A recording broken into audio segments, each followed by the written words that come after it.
All right, welcome back. We're about to begin. Lisa Brown and Jennifer Lee. Lisa is going first, so we're about ready to immediately start. Tiles are being drawn.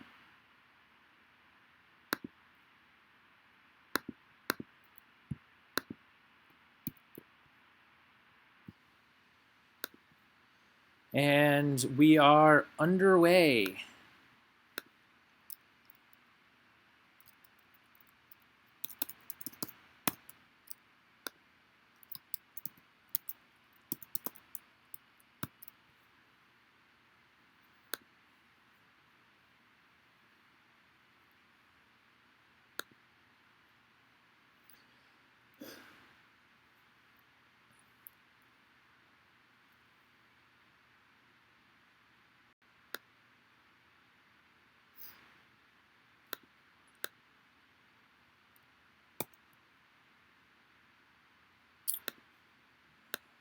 And we welcome Randy Goldberg to the commentary.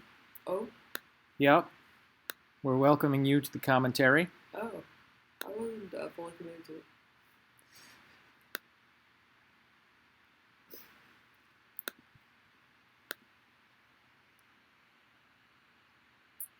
Well, hello, welcome to the commentary. Thanks. I am excited to watch Jen and Lisa, who are both doing fantastically in this tournament. It's really nice to see women up there kind of killing it. You don't see enough of that, I think, at Scrabble.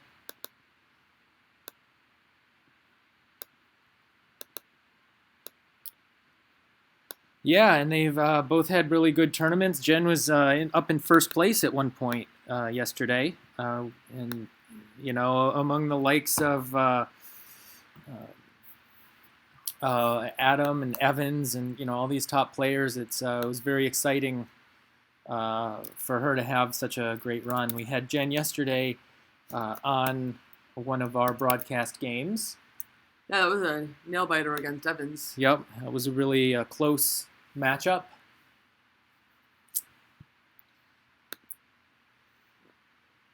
So, yeah.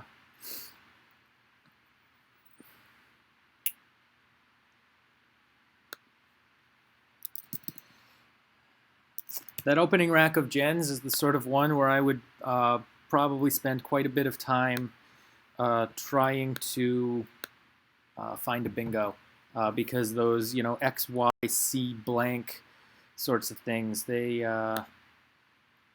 end up being pretty enticing for something like a carboxyl or so there's all kinds of really fun, neat, weird words that go in there. But Jen was one B too many to have, just one wrong consonant or something, vowel, to having, something there. So a play of Caney is pretty solid.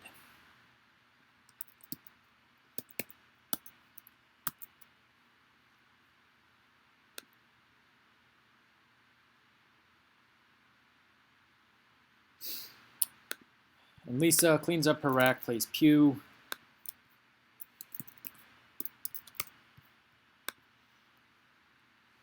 And again, with the BX double I blank, Jen hasn't drawn into a bingo with her blank.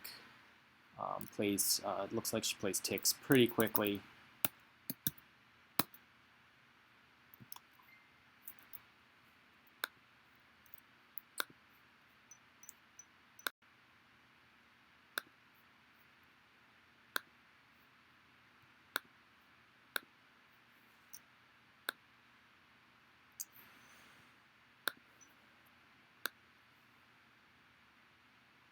And ticks cashing the X is a fine play.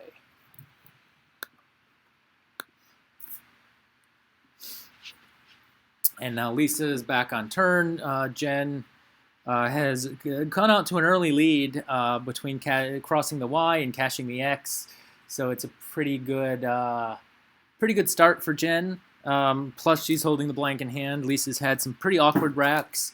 Hasn't had such a great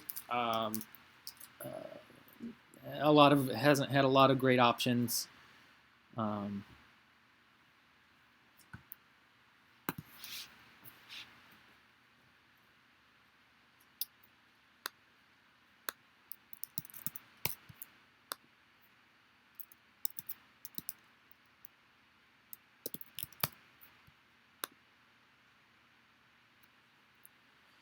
and once again, Jen has a non a non bingo rack with the blank and has to address the J, hopefully the J and the B, before really hitting something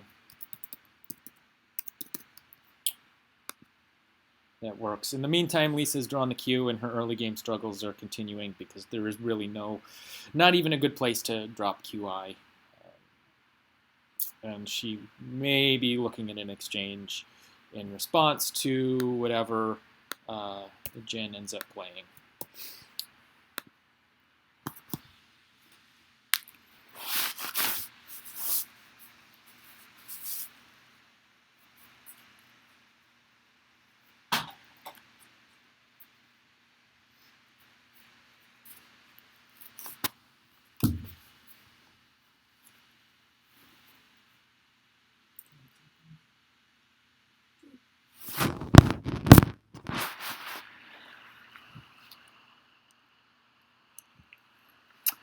Jen plays Jaded down there. And something like B Jade in the same spot would have... no, that doesn't work. B Jade through the E and laved, I think was the standout play. Jaded in that spot also addresses the issue with the J that she needs to deal with. So it's... hopefully holding on to this B isn't going to hamper her bingo chances for too many more turns. Jen's play gives Lisa no comfort with respect to the Q.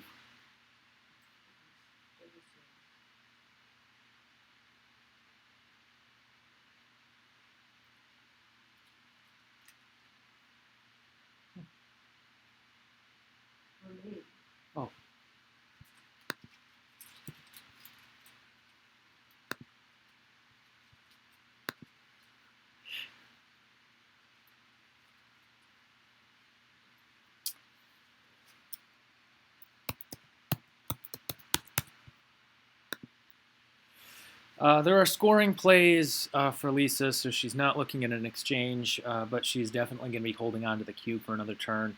There's Jaded gives her a spot to cross the H, so there's a lot of different options there. There's also the this L column. Something might fit nice, something like HETE or het even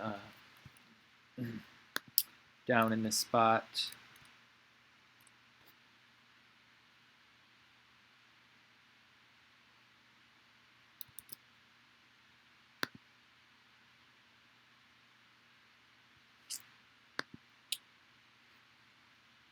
Lisa ends up playing F for 29, starts to develop the bottom part of the board. It doesn't provide a spot to put the Q to play QI, which is so it's going to be a challenge for another turn.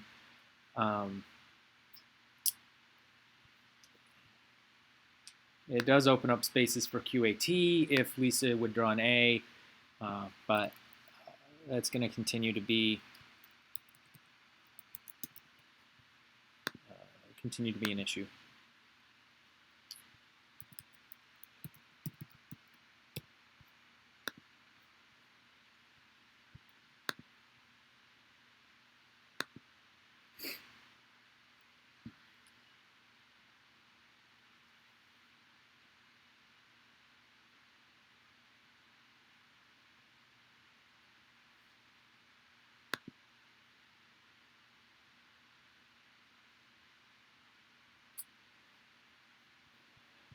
So now with this rack, Jen is looking to deal with the M's and the B and perhaps the G, but just as much as she can. There's actually a lot of nice scoring spots at this L4 hotspot that Jaded opened. So you're going to be looking at something, so probably something going down this way is going to score. Even just Mem is reasonable reasonable play. Yeah, there is a BDIM, which is going to be the star play. This is Chris Lipe commentating. For those of you joining us now, this is round 13 of the tournament from Albany, New York.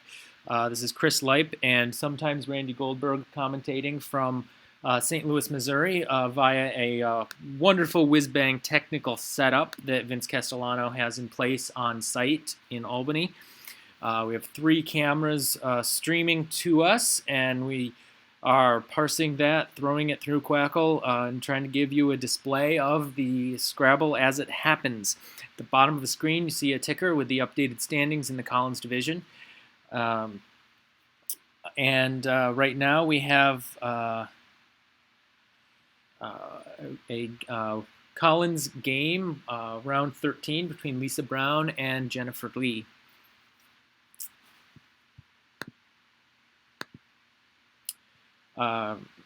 Jen opts to take that L4 spot with Med, saving the MB, which does have a synergy amongst themselves.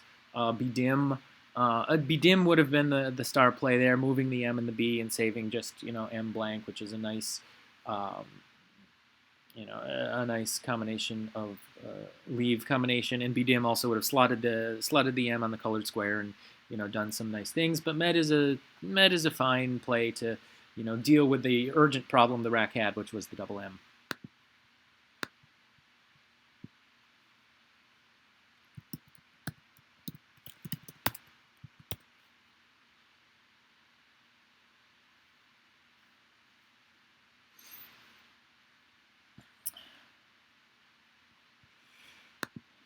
It also offers Lisa no relief from her Q problem.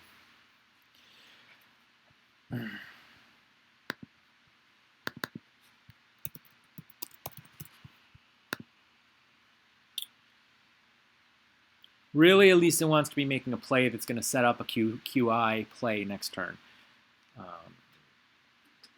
And she has 2 eyes, so hopefully maybe even making a play that sets up 2 of them. Are you saying that because she has 2 eyes, she should play the 2 spots to play QI? Because I think she can still only play it once. Well, if she has 2 eyes, so she can put one on the board, offering 1 spot for QI, and then play a consonant that offers another spot for QI. And that's actually what her play did. She plays Deli, which, equity-wise, it's, not the best, but nothing that Quackle suggested was very great. But what it does that's vital is it gives her 2 different spots to play QI. She has, obviously the C spot, and then the QI will go here for a bunch. And it's going to be difficult for Jen to block both of them. And honestly, Jen probably, it's not really a natural play if you infer Jen with a strong rack after, something like Med. With a strong rack, making a play along here, unless you're, doing a 4-tile overlap bingo, isn't very likely. You're actually probably going to, if she has an S, you might see a bingo come down here or here if she's going to bingo. Or, using the spew hook here. Or if it starts in a vowel, it could go there. This is probably at least a secondary spot to play bingo. And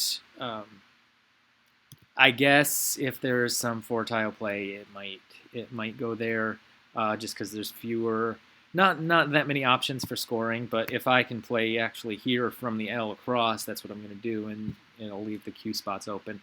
So I think Lisa's actually in reasonably good position to dump the Q next turn.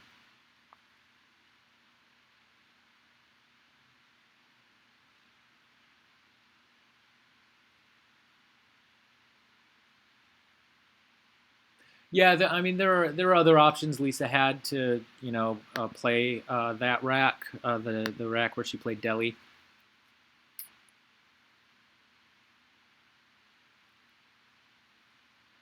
titled would have left her with just QI, which is a better option for leave. It scores a bit more, all these things, and it actually sets up a big QI play. Titled would have put the put the I on the board at D7, setting up a C7, a potential play for 40 points with the Q. So yeah, that would have been a very canny setup.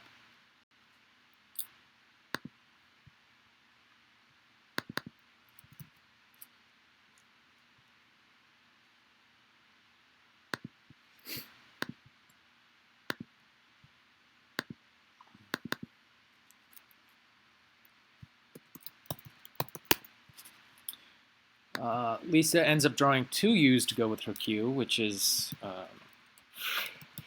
was not expected.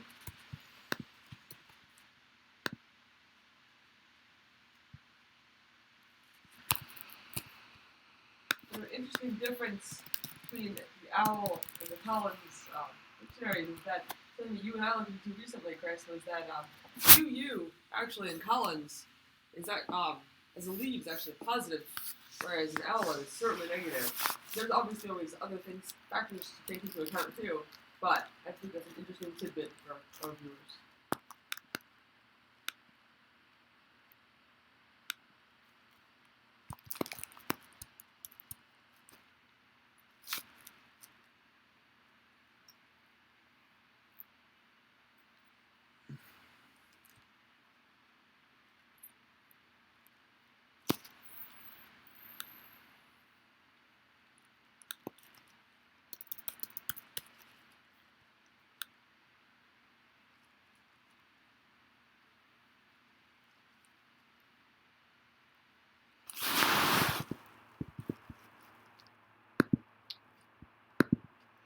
We have a bit of a technical issue here where we've lost one of the feeds, and as soon as it comes back, we'll be able to update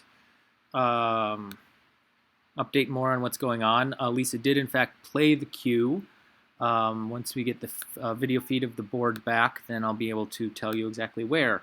It seems likely that she played something like quit here. That's a pretty natural play, scores well with the Q, all those things. And there's not a whole lot of other spots that the Q goes, so given that she played the Q, I think that's the likeliest play.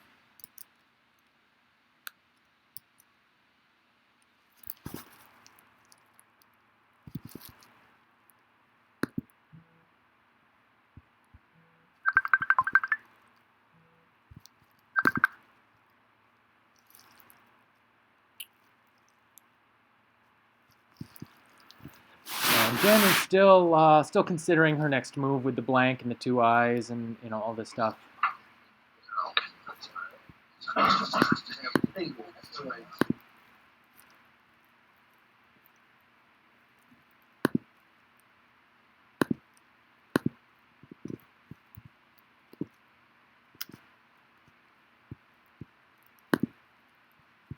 And Lisa actually played Quip up here to dump the Q. Maybe not seeing the Teth overlap, but finally she's free of that darned Q.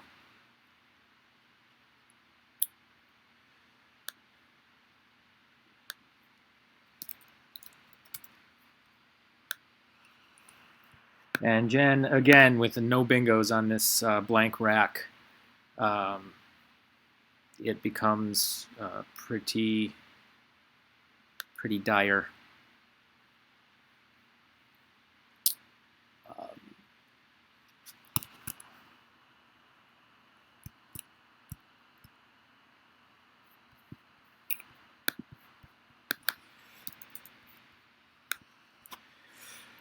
Jen has played boy, which could open up some interesting play down in the corner. We'll see what ends up happening.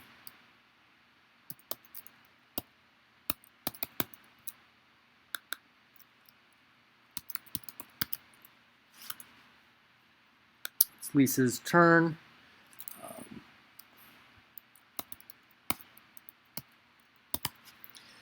Her rack isn't really conducive to anything amazing. There's some overlaps with the J up in the corner that balance things.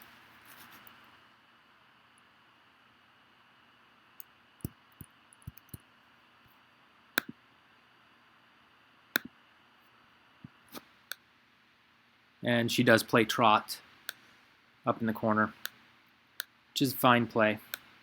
It does give potentially something pretty large back down this O column. If Jen can draw into something down here, but it's really hard to put put Jen on a particular rack, given the plays that she's been making, only because it's not necessarily fishy. She's been playing Jim. She played Boy. She played Jade. Like it's difficult to see that okay, these things are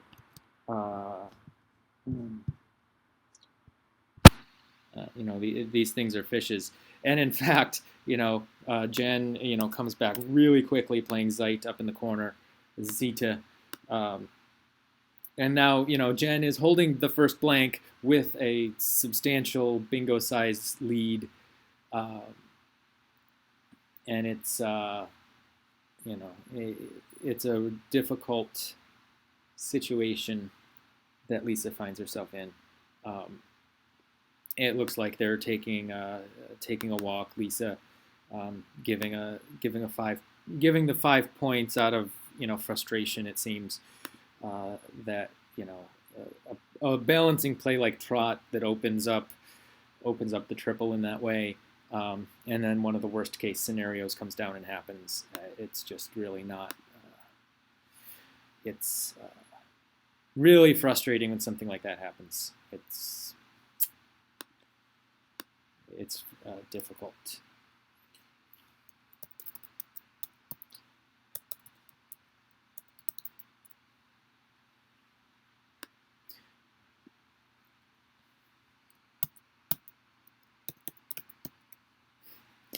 Jen having the worst luck with these blank racks. I think she's had the blank since her opening rack, and seriously has not missed a bingo the entire game. It is just really, really tough drawing, but she's been able to keep scoring with the J, with the Z, with the gym play and all this stuff, and she's been able to keep scoring and has actually built up quite the lead, such that when Lisa bingos here, which I'm gonna guess that she is going to hit that O column.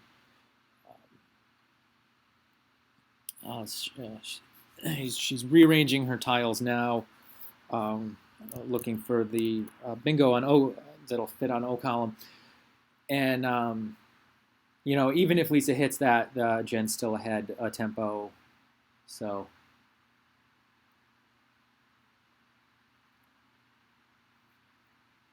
She might have had something when she played Jim. I actually didn't look that rack up because it was moving quite quickly. But yeah, she might have had that one. But to have one difficult bingo out of 7 blank racks is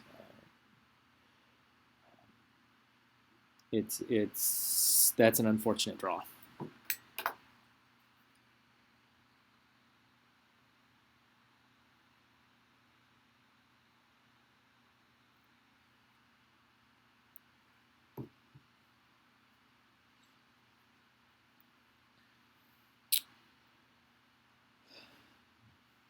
Lisa has shuffled her tiles a bunch and is now sitting in thought.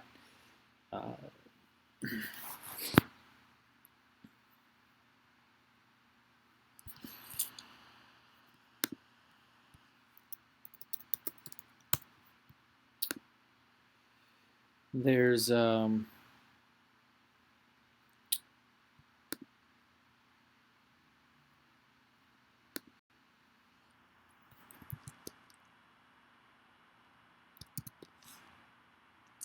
And yeah, she's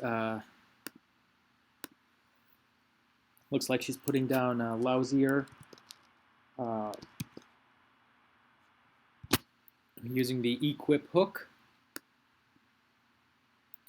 and that brings her to 20 behind. Uh, 20 behind Jen, and using the that hook is ends up being a point more than Sirloin or Sawyer down O column. So that's, and also she's behind a tempo, almost a bingo. It's gonna be, it's still an uphill battle for Lisa. So making the more open play with a lot of dangerous bingo lines out, that's certainly something that is something good to keep in mind.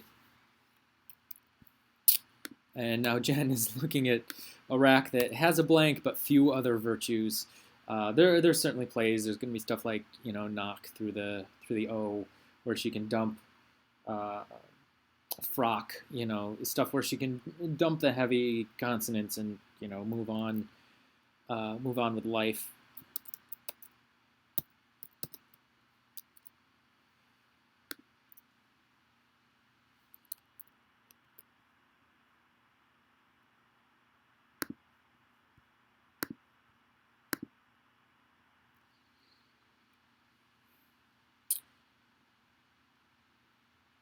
And yeah, it looks like she is playing frock.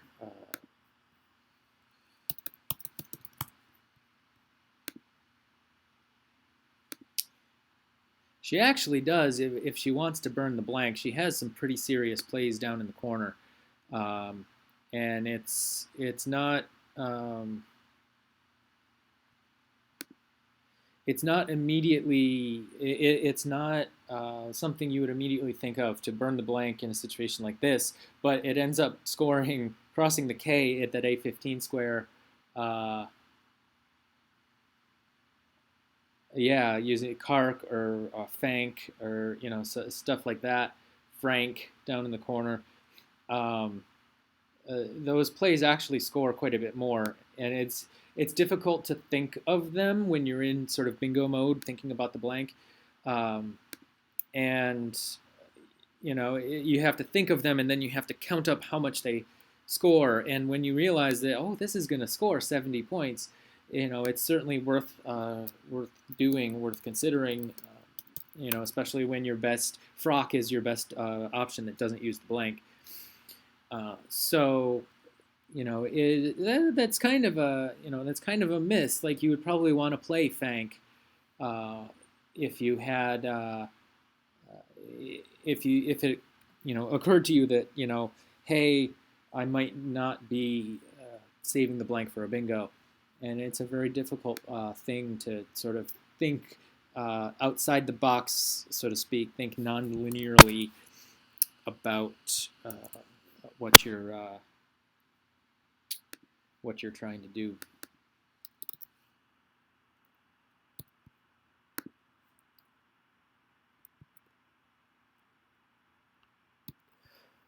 Lisa plays fan, and then Jen finally gets her bingo down pretty quickly. It goes down, immediately, uh, and this puts her in a really good position in this game.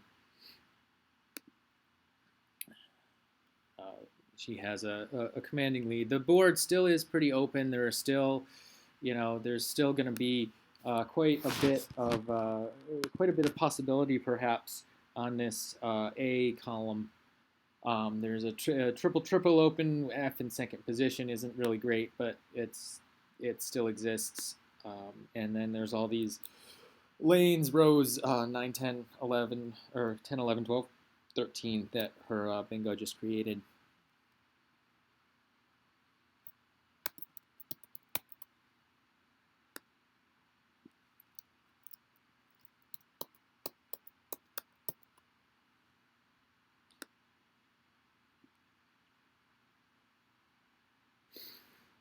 Lisa's rack is how she did have it arranged briefly.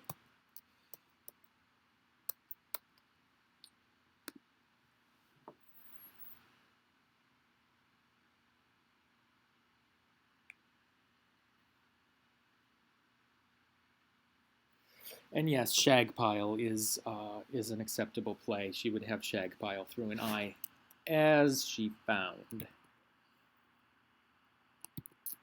And the A12 spot happens. It goes down 50 for 58, and now Lisa's within a bingo. A bingo will make this a close game again. That's a good a good play, a good comeback play, and it's such high stakes. It looks like they're going to probably check Som, and give an extra 5 points. And really, you can't emphasize enough in 5 point challenge just um, what a small penalty 5 points is. And if there's any doubt in your mind, especially if it's a play that's going to be crucial to the game, it's definitely worth the 5 points to check it out. And you can't fault anybody for making a play like that, making a challenge in a situation like that. If there's any doubt in your mind, you should be checking everything, because the impact of letting a phony go in 5 point challenge is huge, huge. And there's no reason for that to happen if the penalty for an incorrect challenge is only 5 points. So it's good on Jen for having the fortitude and the confidence to pull the trigger on something that right now it doesn't look like it's a game-changing play, but it definitely could eventually come into play, especially if Lisa can pull a bingo. And make this really close. And the board is open enough that something like that certainly could happen. The pool, there are 14 tiles in the bag. The from Jen has from Jen's position, there are 6 E's and 3 A's unseen. Out of the 21 tiles, 14 of them are vowels, and not 14. 12 of them are vowels, and 9 are consonants. So it's a vowel-heavy pool, but there's EARSPLN. Like there are bingos out from Jen's point of view, so it definitely could come into play that Lisa hits something, and then it becomes a really close game. And also, Jen, looking at this rack that she has, there's not. It's a difficult spot. There's not a lot of places to score. She's gonna look maybe for something like UFO through the F, or quite honestly, chucking everything, keeping the S. Maybe Fugio on the top, using the F. There really aren't very many good options here.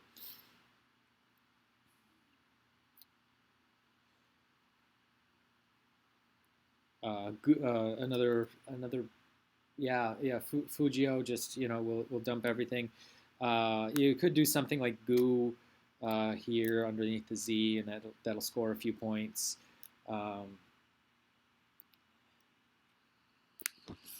And it looks like Jen has just played OO up there underneath the Z. Seeing such a vowel-heavy pool, keeping the G back, that'll score a few points. It'll move a few tiles, hopefully end up with a more balanced rack next time.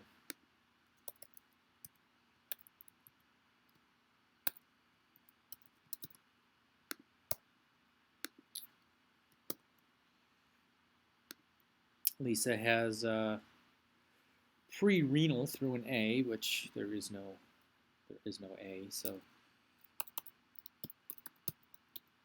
that's not really helpful. And again, there's no whiz-bang standout stuff for Lisa here. She's just gonna be hoping to groom her rack and then draw into something,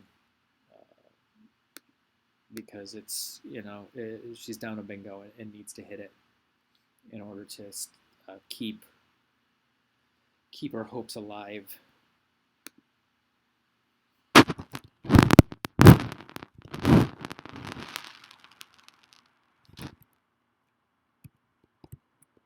Right now, both players are at about 8.5 minutes left on their clock, so it's not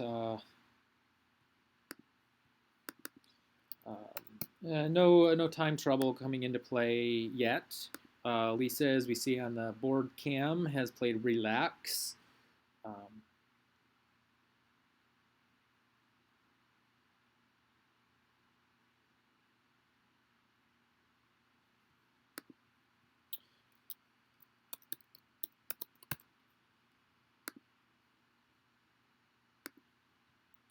And Jen has drawn some much needed balance to her rack. The four vowel three consonant out of the unseen pool. She's going to be thankful that she drew a consonant after her previous play.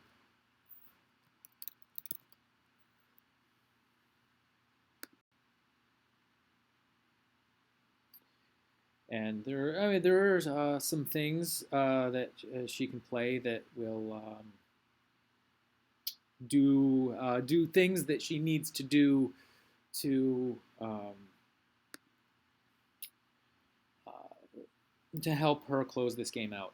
Um, a play like figures up at the top, that like very much like the weeping play we saw from Joe Edley in the last game. A play like figures here does everything you need to do when you're sitting on a bingo size lead and you're coming up towards the end of the game. It scores really well. It's going to move 6 tiles. It's going to take out a dangerous bingo lane. Like it just it checks all of the boxes for Jen. And so a play like that would be would be the star play.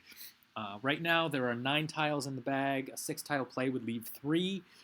If Lisa did bingo, Lisa would draw the last 3 tiles. Jen would have a rack of 7 on a game that's pretty much even. Jen would have a small lead if figures went down, and then Lisa played some sort of bingo.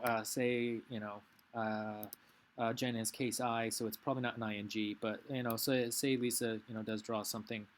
That'll go in here. The figures goes down here. And now, after these 2 plays, Jen has a small lead. She has 7 tiles. Lisa has 3. Jen can plan an end game, has a play to take a lead that hopefully Lisa won't be able to score enough and pick up enough off Jen's rack to win. A situation like this, it's really hard to come back when you enter the end game down a tempo. And if Jen does play something like figures, that's exactly the situation. Lisa needs to bingo to enter the end game down a tempo. And if she doesn't bingo, it's going to be a much larger loss. Let's see. Jen has made a play. She plays Guiros down at the bottom, which does a lot of the same things that we talked about with figures. Moves 6 tiles. It takes out a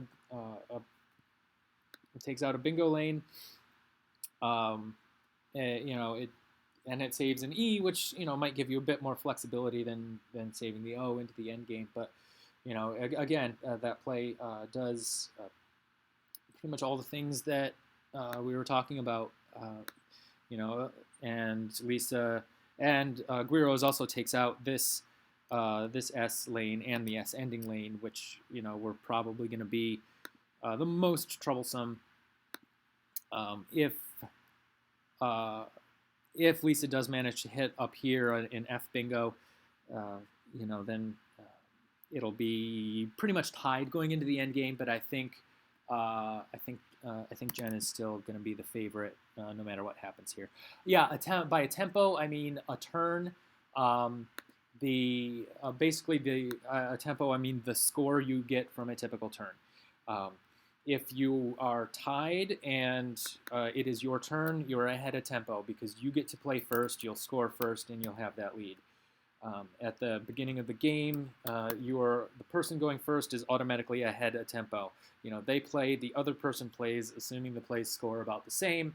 The player 2 makes a play to catch up to player 1. So they are behind the tempo, and it takes into account whose turn it is when figuring out, who's ahead. A tempo would be about equivalent to a 20 or 30 point lead when it's not your turn.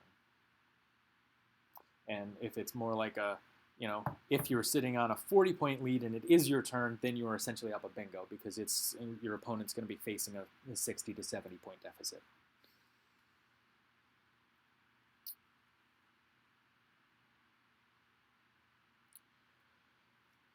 Lisa taking a bunch of time here.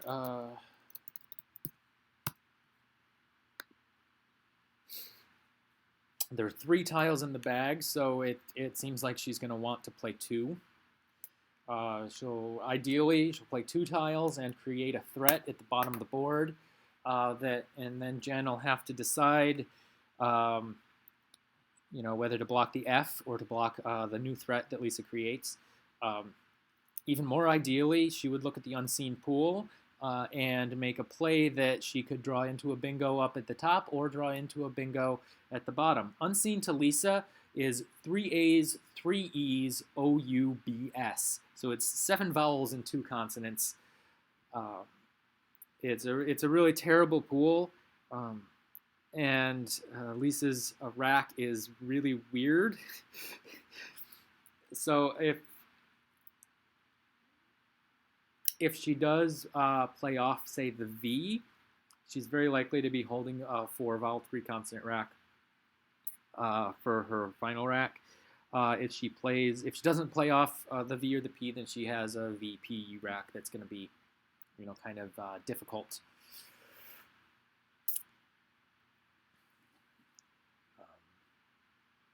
Difficult to deal with. It's also going to be hard to do much that plays off the V and creates a threat, because the V's are a very blocky tile. It may be good enough to, if she can look to draw it into something that already plays on row 15. Yeah, veg would do it. It would give the floater V to play through. It would still allow hooks at the bottom, the A and the O that she's holding.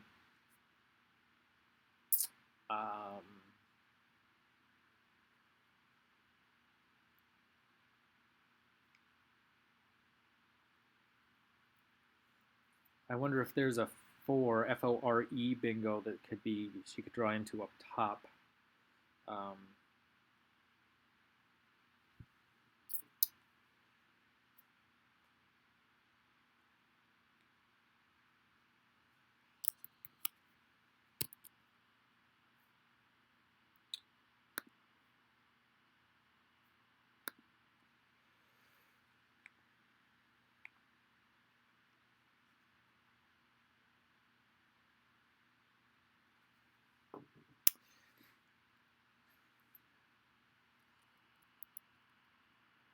We have 4 minutes on Lisa's clock and 5 minutes on Jen's, and it looks like Lisa is making a play.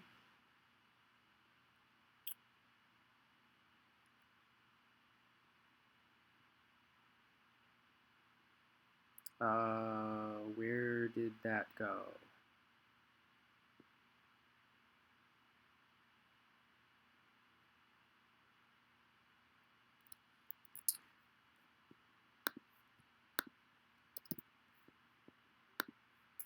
Lisa plays pun, which balance-wise seems a bit risky given that everything that is in the pool, but her draw isn't that bad.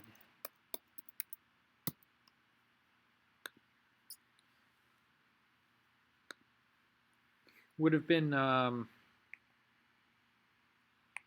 nice, at least equity-wise, if she could have kept the N. The what she actually drew doesn't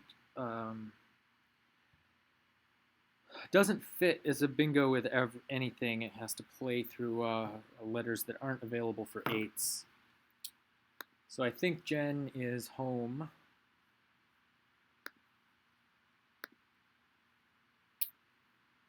And whatever sort of thing that she wants to do to deal with the 3A rack, she's pretty much all set. Our round 13 game is going to be Adam Logan and Jason Keller playing a Collins game, or round 14 playing a CSW game. After the next game, we're going to be taking a break for lunch. The lunch break will end at 3:15 p.m. Eastern, 2:15 Central, 8:15 p.m. in the UK. And right now we have Adam is leading the pack at 11-2, but Evans is playing Sean Abassi, and that he is 10-2, and his game in the current round has not yet finished. Brad Whitmarsh has continued winning. He is at 10-3. Stefan Rao is 9-4, and Jennifer here is 8-4, and seems very likely to be going to 9-4, and will be sitting in 5th place after 13 rounds of play.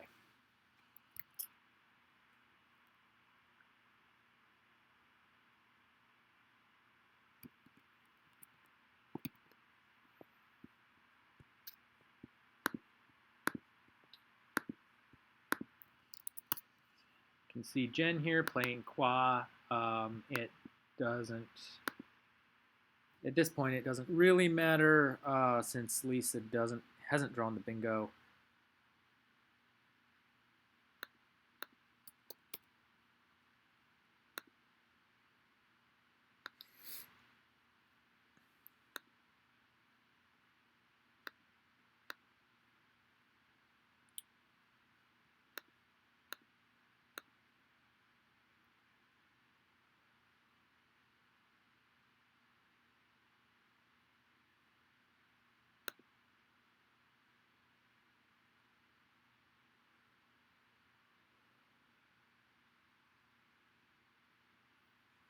And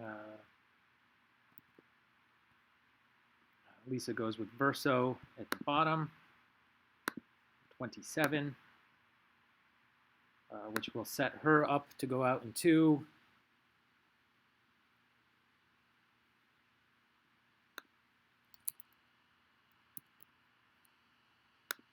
Both players have a bit of time.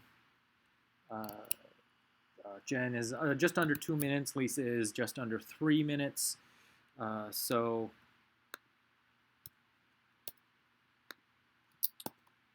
we will be finished shortly.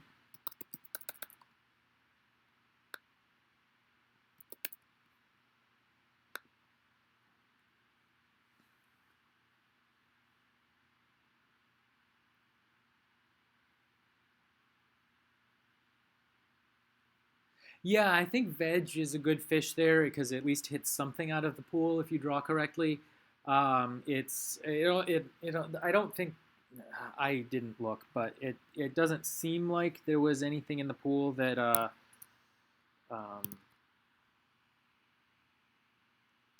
that hit with the F. But at least if there's some threat that if there was, if there was some threat on row 15 that at least, Lisa would have to recognize and could potentially miss, that's good.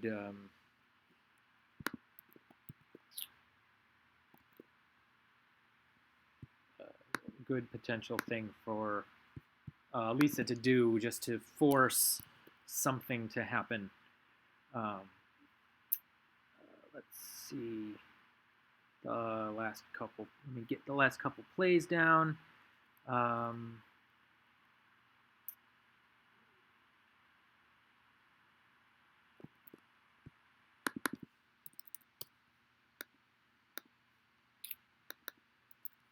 And we have a final score of Jennifer Lee 4-4-3, Lisa Brown 3-8-4. And it was, a decently played game by both of them. Jen sat on that blank for many turns and had a lot of trouble getting something going with it. And Lisa actually bingoed first with it, but between the Z play and just higher per turn average, the X, the Z, Jen was able to pull it out. So kudos to her for a game, for a job well done. And she now goes up to 5th place in the tournament. We're going to have a very short break. I'm going to cut off the stream, and we will be back in a couple minutes for Jason Keller and Adam Logan, a round 14 matchup here at the Albany, New York tournament. From broadcasting from St. Louis, Missouri, broadcasting remotely. This is Chris Leip and my napping co-host Randy Goldberg, and the cats who are also napping. We'll be back in just a couple of minutes. Thank you for watching, and hold tight.